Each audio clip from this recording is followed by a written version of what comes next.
Hi, I'm Mina Malik Hussain and you're watching The Coffee Table. And today we've got a really interesting show. And no, I don't say that every time. Because today we're talking about tourism in Pakistan. We're talking about domestic tourism, about religious tourism, about all the wonderful sites that we have in Pakistan. And we have so much potential to develop our tourism scene even more, but also do it in a responsible way, because this is how we work towards making Pakistan a fascinating place and an interesting and a welcoming place, but not at the expense of Pakistanis. So joining us today on set is Shireen Waheed, who is a hospitality and tourism expert, and Turab Hussain, who is an associate professor at the economics department at LUMS, but also knows a lot about heritage. It's not just economics. You'd be surprised. Hello, welcome to the set. Hi, how are you? It's really great to have both of you here. Thank you very much. Let's talk about something that's super interesting. And I feel like it's really sort of becoming, Pakistan is becoming sort of, well, I hope, fingers crossed, more fashionable to visit. Because, you have all these bloggers coming and people are like, Pakistan is one of the most, it's one of the cheapest countries to go to. All these videos about foreign bloggers who come. Yes, I saw $1. I saw quite a few of them in Hunza. Yeah. So you'd see them at these cafes sitting with, their Wi-Fi and putting things in. It was very exciting to see that. Yeah, things like, in $1, you can have this huge spread of food, and it's like some, great halwa puri nashta.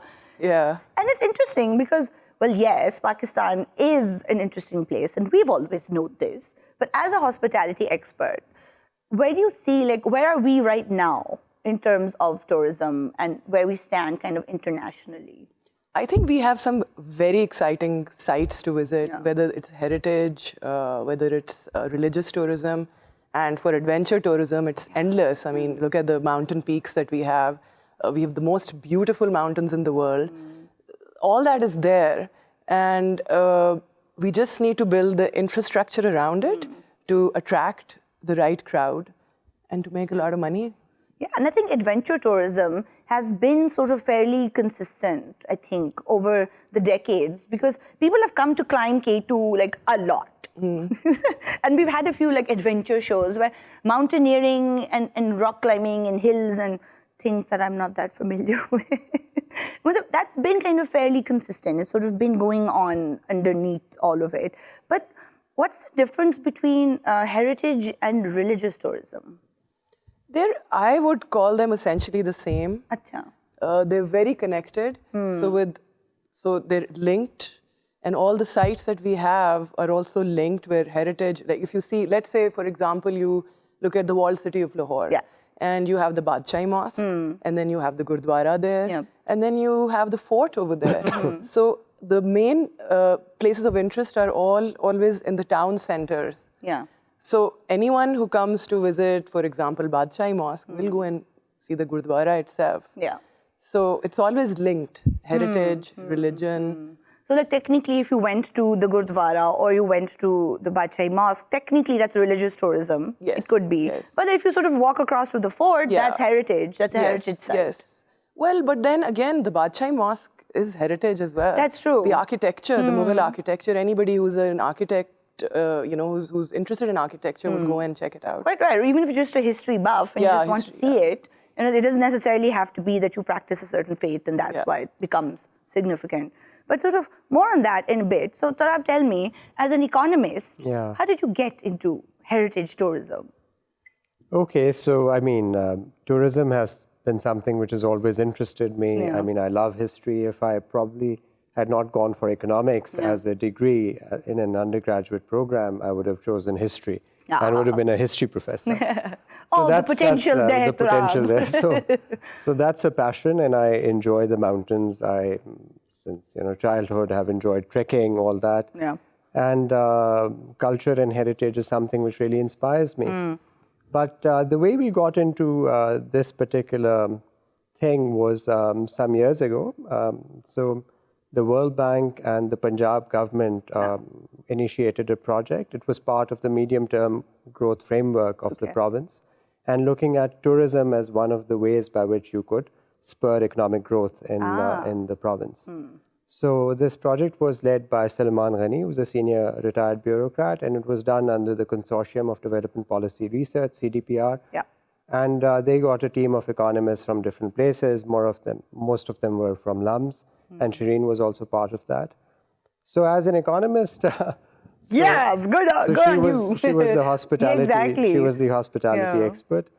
So ours was the boring bit, in the sense we had to look at the figures, we had to estimate the potential of religious tourism. So looking at particularly the potential of Sikh tourism, Buddhist tourism, which is hardly any here, and also looking at domestic sort of tourism around the Sufi shrines in the province. Right. So that was the aspect which we looked at. The second aspect of this entire exercise was to, now if you want to generate economic growth, you also need to fix your institutions, you also need to fix the regulatory framework. So come up with an alternative, in some sense, regulatory framework, update it, and also an alternative institutional framework to spur or to get the maximum potential out of tourism in the country. That's interesting. So when you say domestic tourism, it's funny to, well, it's not funny, it's interesting to me because when I think of tourism, I always think of people coming in from abroad or from other places to sort of come in and sort of wander around and spend money and take pictures and all of that. But then what's domestic tourism? So, I mean, in any form of tourism, whether that is adventure tourism, cultural heritage, or religious tourism, the fact that people in your country go from their place of residence and visit for that purpose, that's domestic tourism. Oh, interesting. So if you were visiting Hunza, that's domestic tourism. If somebody in Multan wants to go to Karachi, that's part of domestic tourism, not just to meet friends and relatives, but just to go and explore the area, to see the sights and so on. So domestic tourism has really caught up. If you talk about sort of people going to places up north in the last 5-6 years, and that's because of better infrastructure. So better roads, accessibility. A lot of people now have access to go to Hunza. So, you have the KKH, and you also have alternative routes. So from Naran, you go across the Babusar top. So given these two routes, that's given a spike in domestic tourism, which then has its own challenges and so on, which we can talk about later.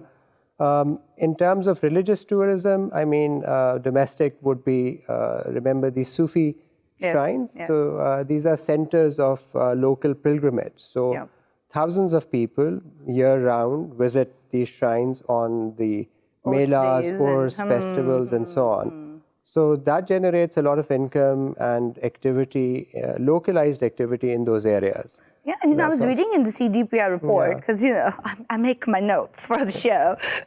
45 million people sort of go about Pakistan. That's domestic. That's a lot of people. That's a lot of people, and that is very important, and it's an encouraging sign because if you look at the tourism trends across the world, international tourism picks up after domestic tourism, because when domestic tourism increases, that creates demand for certain services. And Shireen would bear me out on this, that, for example, the hotels, the motels, the restaurants, the road infrastructure, all that, which is sort of following a demand, domestic demand, then that becomes attractive for people from outside also to come to the country. So it's basically sort of, if we kind of, we can pump up the demand, as it were, for tourism, because when, if, like you said, if there are better routes now to go to Hunza, and a lot of people are going to Gilgit now, and there are a lot of really nice places where you can stay, and you can go on a yoga retreat, and there is definitely a sort of increased interest there. So big increase. And it's a sort of fairly kind of interdependent process, it seems, because infrastructure development is something that you really need. It's not something that private institutions can necessarily do independently. Yeah, it has to be the government. You need government support to do that. Definitely. And then you also, I imagine, need a lot of marketing around that as well. Yes, you do. Yeah. So then when this domestic tourism, as Turab was mentioning, comes up, all these hotels now are marketing themselves, and they're on sites like booking.com and other TripAdvisor. Also sort of international level ones. International level. And you have a lot available now on the net, and then you get attracted. You see individual videos of people over there. So it's there now. It's out there in the world. Thank you, Instagram. But I remember when we were kids, then the best you could do was like a TDCP rest house. Those are still there. They're still there. Oh, that's nice. Nostalgia. They have the best locations. They do. Yeah, yeah. Yeah, because they are essentially their government like institution. Yes, TDCP. yeah. Yeah. That's really cool. So PTDC is Pakistan and TDCP is Punjab. Oh, okay. Yeah. Okay, I think I'm just sort of conflating the two in my mind. Yeah, but it's the same thing essentially. Okay. The rest houses. Yeah. So why hasn't this sort of PTDC, why don't we see more of them? Like there seems to be a sort of a private initiative where, like you said, like hotels are sort of, you have a Serena in Gilgit now, and you have a lot of smaller, nice places to stay, and it seems coming up. lots coming up. But then you don't see a lot of PTDC situations anymore. It just seems to have kind of frozen in time. Well, PTDC is a federal body, Right. and after the 18th Amendment, all the tourism, it became provincial. So, it's relevant to Punjab or KPK or Sindh. Okay. So they have each their own province body. has to look to themselves now. Yes, look to themselves. It's about budgets. Yeah. It's also about the vision. It's about trained people running those, guest houses or motels, whatever you want to call them. The upkeep, and then the marketing aspect, like we keep talking about. So all of that is very important for them to continue and for them to be attractive, really. And it's really also sort of ironic, or not ironic, maybe unfortunate, is that tourism doesn't seem to get a lot of investment or a lot of attention either. It's not considered an industry. I think just now they're talking about calling it an industry. But actually, it is sort of technically, it's an export of service. It's an export of service. And, Pakistan has had its fair share of challenges. I mean, the security problem which we had in the last decade, that really pulled things down in terms of sort of tourists coming, international tourism in this country, and the perception or the image of this country. So if you look at the first order constraints, I think the biggest perhaps is how the country is viewed outside. So what you were talking about, back in the day, you talk about the 50s, 60s, 70s, 80s. This is before the menace of terrorism and all that. So that's where, when Pakistan, it was part of the hippie trail. I mean, this part of the world. And also, you had the mountaineers used to come here every year, Now, that came to sort of an end in the 2000s because of this. So that's something which is there. Yeah. But with that, you have this other potential of this sort of beautiful country, from south to north with a lot of rich heritage. Yes. If you look at the numbers and you compare it to sort of countries in the neighborhood, we're far below our potential. So I'll give you an example. So estimated in 2015-16, the size of the South Asian market was around $32 billion. Wow, okay. In terms tidy sum. So in terms of, again, looking at international tourism and export of tourism as a service. Okay. So out of that, our share is a paltry $350 million, while India is $21 billion. Oh, wow. We didn't even hit $1 billion. So, and if you also look at, for example, the share of tourists coming international, so in this region, 44%, 45% go to India. Right. 8-9% go to a small country like Maldives. Oh, and we get 5%. So we're sort of pretty off that radar, and it's our contribution is 0.5%. If you look at again 0.5 of GDP. Okay. While it should be around internationally, it's around 1.5, 1.8%. So. And of course, there are all these constraints. I spoke about sort of the image of the country. That we can't control also. We can't control it. It's going to take time. It's going to take time. And I think we're moving in the right direction. Yes, That's good, yeah. So we're just going to cut to a very quick break and come back and talk more about heritage and all the excellent things we have to offer. Stay with us.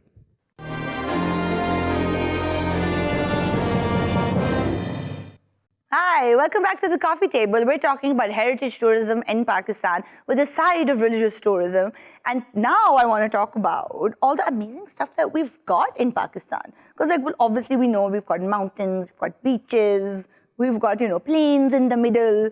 But we've also got 6 UNESCO heritage sites. Yeah, and 26 more to come. What? Because we've applied, we've applied for 26 more. Is that right? 26? So these are which we have applied. It takes time for them to be approved. I think 2016 we applied for more. Amazing. So then I assume the UNESCO sends a team and they kind of check it out. They and inspect it and have a look and see. And again, we are sort of very fortunate because we have all of like the Indus Valley civilization Oh, yes. in our lap. Yep. And there's so much there. Mohenjo-daro and, And Taxila is one of the heritage sites yes. as well. I'm sure Mohenjo-daro Shalimar Mohenjo-daro is Gardens. part of it. Yeah, Mohenjo-daro Shalimar is. Gardens is. The Yes. fort is. The fort is.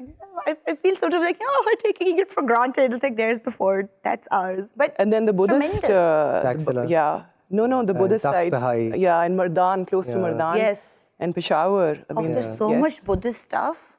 A lot of it. Like, I have relatives who live in Mardan, and they used to say you could dig up, if you're just digging your garden to do a little flower bed, and some like Buddhist little relic would just be unearthed. You know, There's And we so stopped much there. excavation a while ago because, we were scared of the damage that's going to happen. But I think they need to revisit it all. You know, I have a short story which is very interesting on Buddhist tourism. Yeah. It's never a short potential. story with him, by the way. I have to stop him always. No, I promise it's going to be At short. some point I'll be So some years ago, we took a group of students. There was a conference in Bhutan.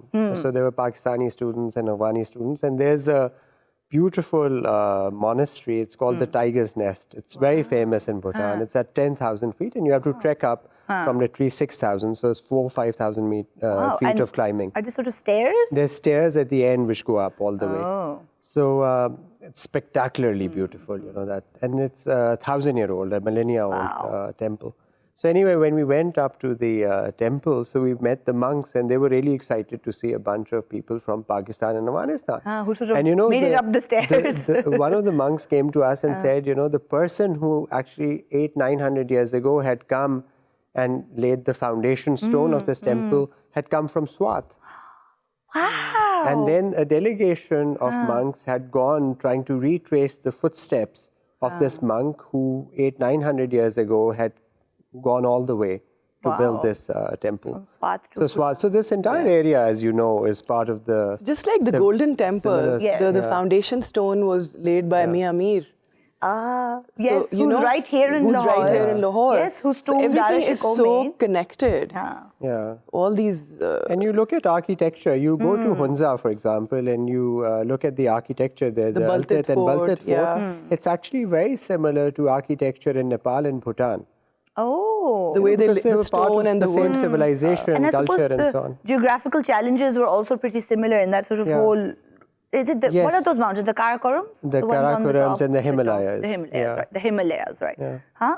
That's fascinating. And with like tourism, and then it's sort of, the more we get into tourism and the idea of developing these sites and making it easier for people to access, it's also at the same time an exercise for us to learn more about our own history. Yes, and I would really say something over here, and Turab and I were talking about this, and we keep saying it, that in our syllabus, in schools and colleges, we should talk about all of this. Yeah. We don't, in Pakistan studies, for example, all the Buddhist sites, all the Hindu sites, all the Sikh sites, everything, all this heritage that we have, every few kilometers, we have a heritage site. Yeah. Exactly. I mean, if you even go, just the simplest thing to do, go into Wikipedia and look at page after page after page of heritage. We are so lucky, and nobody knows about them. It's a there should be sense a of map ownership. there should be a map that... Absolutely. So... Yeah, there should be maps. Like even in your textbook, there should be maps that sort of trace all these different... We should create trails. Trails that take us through. And also, I mean, when you're going down one of the major highways, you should have some identification that there is a historical heritage site here. Now, normally that is done with sort of a brown sort of board, which says that this is it and some information about it. There's nothing like this. I think just perhaps on the motorway there's one, but otherwise there's none. Motorway Lahore to Qatar? Yeah, Qatar, yeah. But there's so many. I mean, this country is dotted with history and such sites. That's one. And what Shireen is saying is absolutely right, that you need a sense of ownership about these. So, you're talking about Buddhists, you talk about Hindu temples, you talk about the Sikh Gurdwaras. Although those are really taken care of. But is there a sense amongst the general public that this is part of our own culture or heritage? That is not there. Yes. Even when you talk about the Sufi shrines and these places of pilgrimage, local pilgrimage, in urban areas or, in big cities, and you were talking about the middle class and the upper middle class and the so-called educated, do they really feel that that's part of their own tradition or culture? Do they know about these traditions of local pilgrimages, or do they know about these Sufi? And they don't. And unfortunately, this sort of religiosity has become very divisive in this country. So it's kind of overriding, othering within, within the same tradition, it's also othering that this Sufi tradition is something different. Well, why is it? It's culture. It's our it's part culture. of your culture. It's our soil. You might not be of that whatever faith or whatever, but you can at least appreciate that. Yes, absolutely. And there's a historical and there, like you said, there's a cultural value to this. And you don't necessarily have to ascribe to those ideas. But you can still be proud of it, and you can still know the history. I mean, when you go to Europe, you visit those churches. Everybody does. So, why not here? Quite right. And like you said, like the Sikh Gurdwaras are most of them are active sites.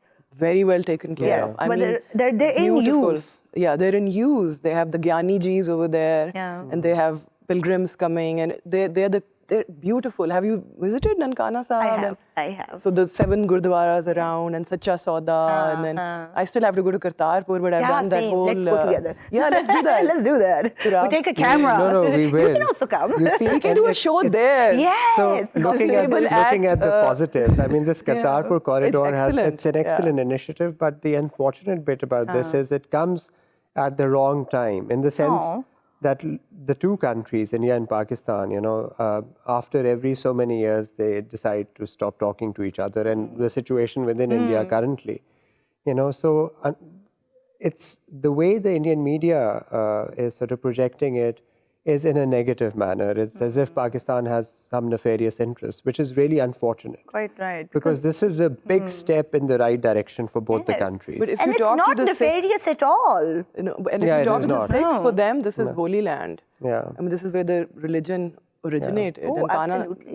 Guru Nanak was born here and he died here. And the trail that is there, it's magnificent. And in fact, in the report, that's what we had suggested, that you need to open up these corridors. You need to allow day tourists to come, day pilgrims to come. So they come in the morning, leave in the evening, because you have potential of thousands. At the moment, you're not reaching because of the problem between the two countries at the border. They're not allowing many to actually come through, Kartarpur.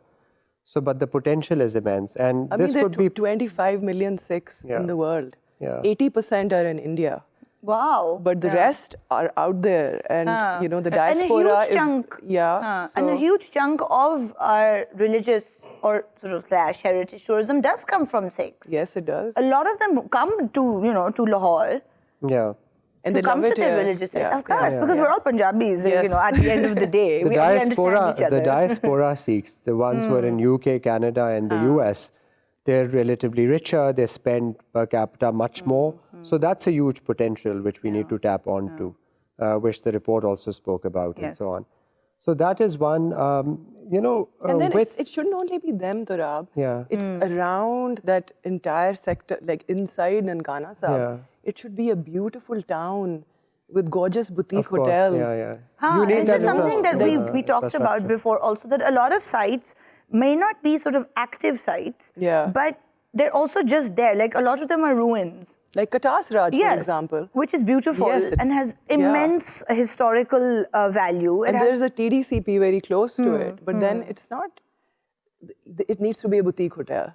And you need to sell that. There needs to be a tiny museum that, showcases the history of Katas Raj. And then, develop around it so that people come. And domestic, international tourism. With Sikh tourists and those who come from India, that's very controlled. It's run by the state. So their accommodation, food, everything is very controlled. Organized and done properly. And the numbers are limited. I mean, in the sense, per year, there'll be 6,000 to 7,000 who come, which is much less than the potential. But it's also as much as we can handle in an efficient way. Yes, but, and that is to do, and the reason why we do it this way is because of security consideration and the relationship between the two countries. When we actually went and spoke to, when we were doing this work, we actually spoke to families and Sikhs who had come from across the border. And, you know, interestingly, what they say is that it's not just the Sikh Gurdwaras, you know, which are holy for them. It's also the Sufi shrines. So they would like to, for example, go to Baba Bulle Shah in Kasur. Yeah. They would like to go to Pak Patan, to Baba Farid's, because that's very much part of the religion, you know, Sikh religion. And very much part of like Punjabi cultural spiritual tradition. culture. Yes, the Sufi tradition. So Sufi traditions, you know, and the Sikh tradition. The Baisakhi Mela and, you know, all those, they're so interconnected. They're very interconnected. Celebrating harvest. So, absolutely. And I miss Basant. I miss Basant. Like, you know. Miss it so much. so you can just imagine, and if you look at India, you know, this part of India, Punjab, is one of the richest provinces. So if you just allow, if things had improved or will improve in the future, hopefully, there's this huge economic potential which is out there. And you know, even if we were to sort of put that on one side, there's just so much economic potential generally for tourism still. And I think that a lot of sites, like you said, you know, we don't have sort of infrastructure around a lot of sites. So if you wanted to go to, you know, someplace in Balochistan, for example, there are a bunch of Hindu temples of great significance in Balochistan. But you could only get there if you were really, really sort of serious about it, like a hardcore tourist. Not just for fun. Let's go exactly. No, like you would have to be a really serious his person interested in history and archaeology to get there. And surely it shouldn't be that hard. It shouldn't be that hard. Yeah. So these trails that I keep mentioning, they're very important to create them and the infrastructure around it. And do you think that there's a role here for the archaeology department as well? Of course there there is, is, but that's more technical and, you know, how they want to go about it. And unfortunately, currently we have, 5 ministries or 4 under one? There's youth affairs, there's sports, there's archaeology, there's tourism. And there's, so why? They're all so, like, tourism by itself is such a huge industry. So there's also a confusion. So it should be. There's a confusion also, because if you look at the Sikh, Hindu, you know, the non-Muslim sites, they're under what is called the Evacuee Trust Board of Pakistan. So that was a federal body. So then you have the archaeology department, which is provincial, which is supposed to look after those sites. So you need to rectify these issues which are there. Now, the problem with the archaeology department and these sites is, one, I mean, they need to be properly preserved, you know, and the conservation should be the way to go. Like the Shahi Hammam is the Shahi Hammam is, so what Wall Street Authority has done is amazing. I mean, that is what is required. And I the mean, fort currently, I hope the Shalimar Gardens come next. And they've done it sensitively and it's aesthetically pleasing. And it hasn't kind of compromised and the video that is made is, you know, really good and informative for people who come and not boring at the same time. That's also true. It's not just like paragraphs, just plodding through the paragraphs. Okay, we're going to take a very quick break and come back very soon in like 1 second. Stay with us.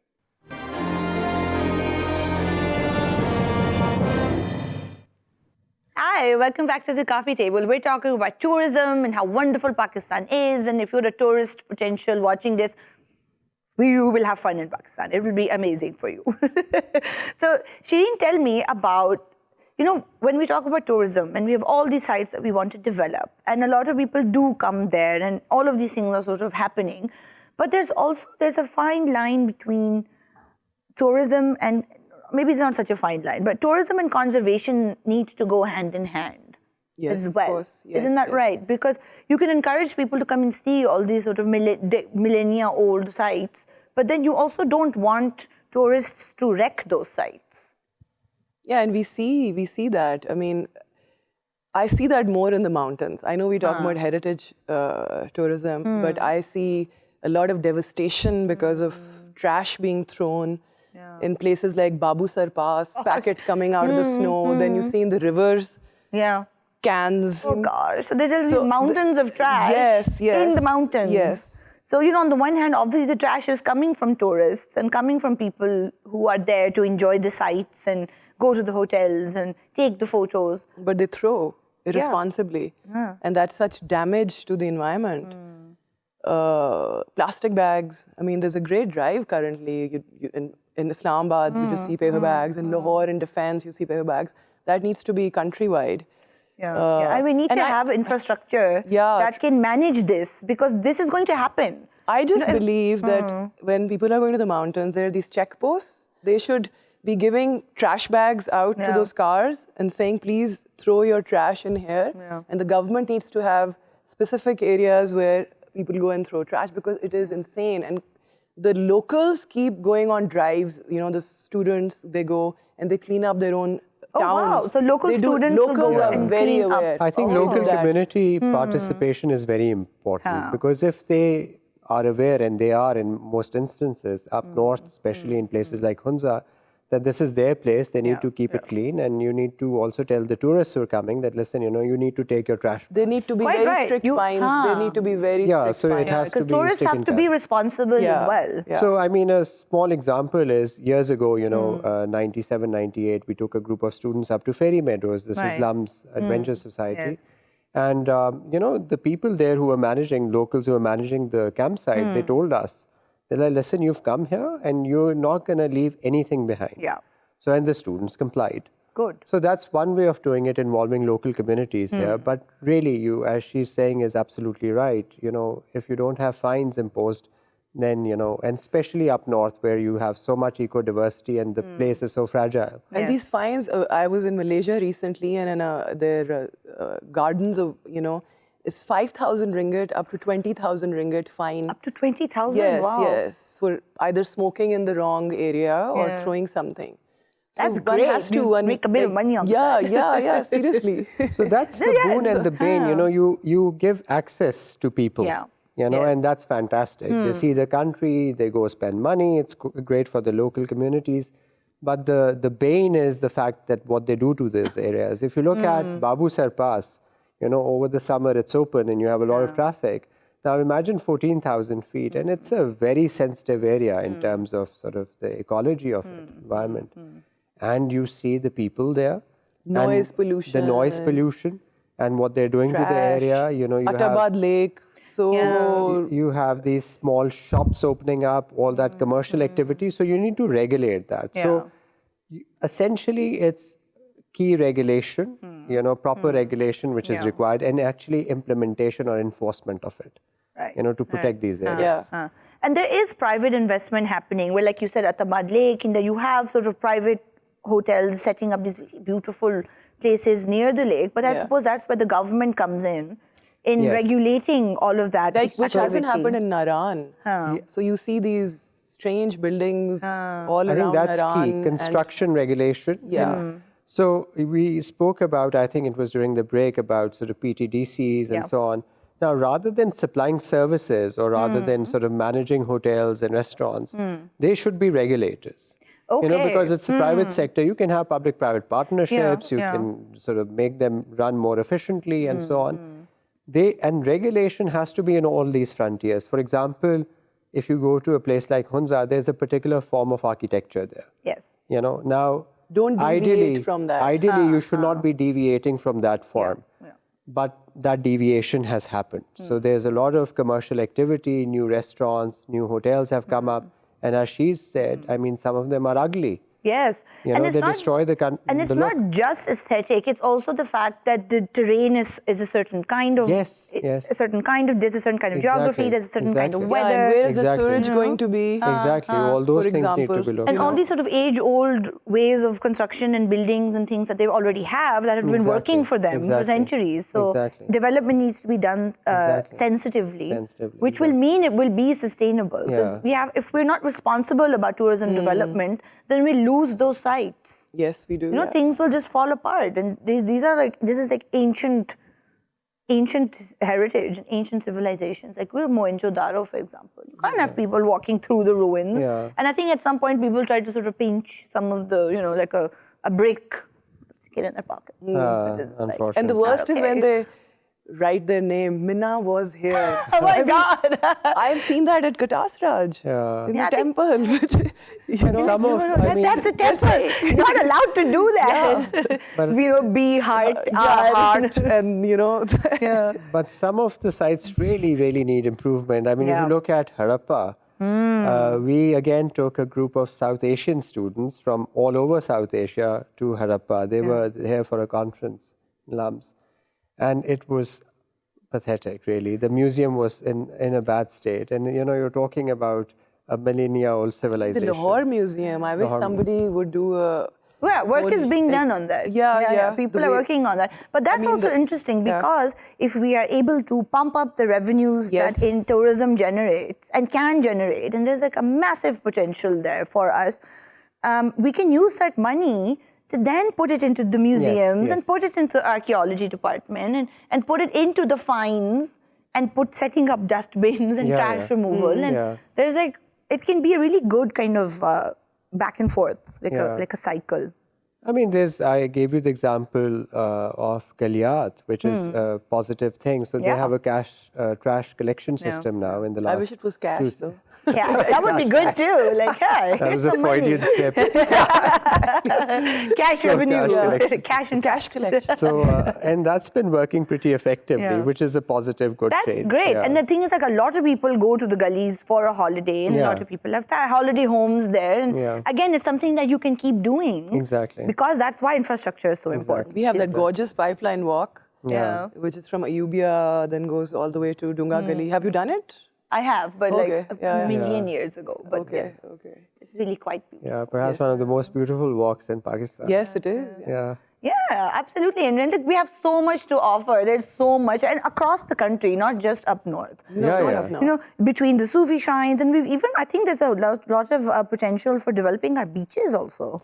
Of course. I mean, imagine you could be in Pasni and Gavadir, which has apparently white and golden sands.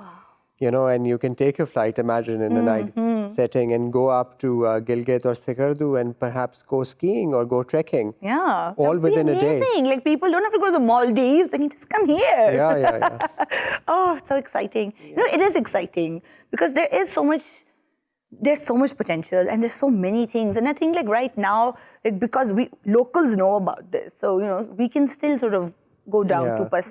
But you see, so it's all interconnected. When we say somebody is a mountaineer, comes to the north, we should have an attraction for him to come to Punjab as well.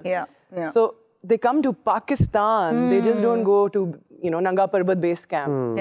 So they do that, they do their thing, they come back here and then they go to the shrines. Specific. So the heritage needs to be tied in with the other tourism. You can't separate these out. Separate them. Yeah. When we go to a city, any city in the world, like Budapest, for example, you will go try out the restaurants, you will go do their, hop-on, hop-off bus, which I'm so happy we have now. We do. The Wall City bus tour. Yeah, that's great. It's great. So the tourist ends up doing a multitude of activities. And we need to put it all together. Because even those tourists are sort of encouraged towards this narrative that already exists for them. And then this is the narrative that we should be working on. This sort of pluralistic, multicultural... Exactly. Be welcoming. Exactly. And this sort of, this multitude of ethnic amazingness that then tourists will know. Yeah, and also everything. There's a chicken and egg story here also, because this country is not used to having lots of foreigners. Yes. So our attitude towards them, I'm not saying is in any way hostile, but I think we're quite friendly. We're quite friendly. We're inquisitive, we're curious about them, but still we need to get perhaps more used to them. Yeah. And we'd love to, it's just that people tend, again, like... That nervous period, I think, maybe is over now. And so this is like, a golden opportunity for us to kind of strike while the iron is hot. And moving on from there, everything currently when we talk about creating, let's say, a hospitality space, like a restaurant or a retail, like a mall or something, it's about the experience. So it has to start from the moment somebody lands at that airport in Lahore or Islamabad or Karachi, and the experience they go through, each and every step needs to be built. Yeah. And it can be done in a really aesthetically pleasing, culturally appropriate, beautiful way. Like a mall doesn't have to be some like horrible monster concrete thing. It can be like really like pretty little shops. So the tourism has to be built like an experience from the beginning till the end. With all the infrastructure and like you were saying, welcoming. Yeah. The positives have happened. We're talking about the perception of the country. The second major constraint was the visa regime. How easy it is. I mean, there have been positive changes in that. Yeah, but now you can get a visa through the internet. There are different it's easier. I think 70 plus countries. It's easier. Yeah. But again, when people come here, the impression which they get and how they're treated, that's also very, very important. And not just by individuals, also by the police, for example. Right. Or what happens at the checkposts. Why are foreigners stopped? That's things which are a bit ridiculous, so which need to go. I mean, but that's going to take some time. And again, it's something that has to be that perpetually goes up and down with security and with the sort of whole bunch of other things as well, I imagine. Yeah. But I think, yes, by and large, there's so much potential for us to be a really great tourist destination. Yes. And we have no dearth of opportunities or spaces. I mean, we have so much opportunity. It's exciting. It is so exciting. When I travel and I come back and I look at what we have, and we both Turab and I, we light up when we talk about all of this. So I just wish and hope and pray we get there, and I think we're moving in the right direction. I mean, rich geography, rich culture, heritage, history, all that. Food. In all sorts of terrain. Of course. The food element, my God, the street food that we have, the regional food, every place has its delicacies. Yeah, it's really exciting. I think this is sort of the main thing where one doesn't kind of feel despondent because there's so much to be done. I mean, people will you on board. Things are going to happen. Thank you so much, both of you, for being on the show. This was a wonderful conversation. Thank you very much. So informative. Thank you so much. Yes. And I think these trails is something I would definitely go on a trail, if you sort of, follow the footsteps of, Bulleh Shah or Mia Mir. Yes, of course. It would be so, or even Mughals, Dara Shikoh through Pakistan. So, I mean, in Sri Lanka, they have the famous architect Jeffrey Bawa. Yes. So they have the trail. You can go and stay at all the hotels that he had done and see the building. So in the same, we have so much. Oh my God, we have so much. It's almost overwhelming. It is overwhelming. So fantastic. So much to be done there. Yay! Then I keep digressing because I get really taken over by enthusiasm. But thank you once more for being on the show. This was a real pleasure. Thank you guys for watching. If you are watching this on YouTube, don't forget to like and subscribe. Be a responsible tourist. And we will see you next time on The Coffee Table. Bye now.